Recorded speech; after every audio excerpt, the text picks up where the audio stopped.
Ang Christmas ay ang spiritual nag-manifest in the natural. Kaya nga ang ating pananampalataya, mga kapatid, ang tunay na pananampalataya sa ating Diyos, kaya God with us, ay pananampalataya na buhay. Even if we are in suffering. Bakit God with us? Ang Diyos kasama natin. Even if we are suffering, we are in testings, we are in troubles, and even if we are in failure, bagsak tayo. Tayo ay bigo sa anumang area ng ating buhay. God with us. Kasi siya'y bumaba rito. At physically, kung paano siya dito lumakad sa mundong ito, ay alam niya ang feeling ng isang failure. Alam niya ang feeling ng isang failure dahil nung narito siya, nakita niya yon at naramdaman din niya kung paano ang mga disciples tinuturuan niya sa John chapter 6, pero nag-walk out sila. At nung nag-walk out silang lahat, ang natira yung 12, ang sabi niya sa 12, kayo rin ba? Iiwanan ako. Doon, feeling failure si Lord. Feeling failure siya na ako'y pumarito para akayin ang mga ito. Come to me, all of you. Tapos sa pagtuturo niya, biglang nagsilayas. Mga disciples yun. Kung babasahin nyo ang John chapter 6. At ang mga disciples ay marami nagalisan. Di nila mag-take ang turo ni Lord Jesus. Sila ay na-offended dahil ang bigat ng turo ni Lord. Kaya yung 12 ay ganun din tinanong niya. Pero si Peter sumagot, Lord, kung hindi kami susunod sa iyo, nasa sa iyo ang salita ng buhay, kanino pa kami susunod? Saan pa kami pupunta? Kaya God with us, even in failure. Mga kapatid, God with us in obedience.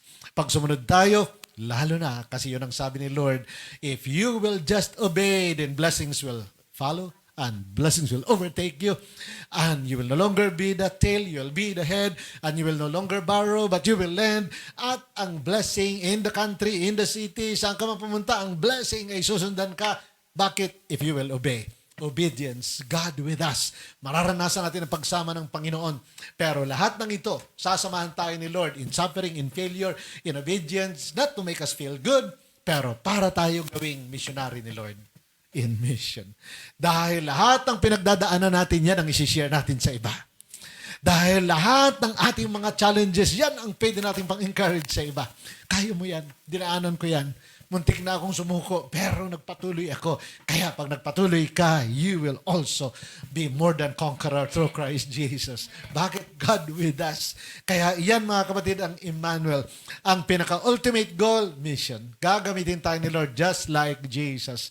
Dahil ang suffering, lahat ng yun, inaalaw ni God to mold us and to make us like Jesus. Ang failure, dumarating yan. Failure is not final if we'll just continue with God.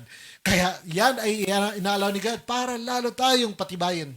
At ang obedience ay yun. Tinuturuan tayo ni Lord to be submissive to Him. Mga kapatid, because God is with us, we live therefore for Him. Kasi si God pumunta sa atin. Tayo naman, para naman saan ang ating buhay? Saan naman tayo pupunta? Alam nga naman, doon tayo sa kaaway ng Diyos. Pinuntahan nga tayo ng Diyos. Doon tayo pumunta sa kaaway ng Diyos. But though many, because of blindness, sa kaaway ng Diyos pa rin pumupunta. But praise God because we are now free from all the lies of the enemy. So, saan tayo pupunta? Kay Lord, mga kapatid. Yan ang sabi ng James 4:8, draw near to God, and He will draw near to you. Cleanse your hands, you sinners, and purify your hearts, you double-minded.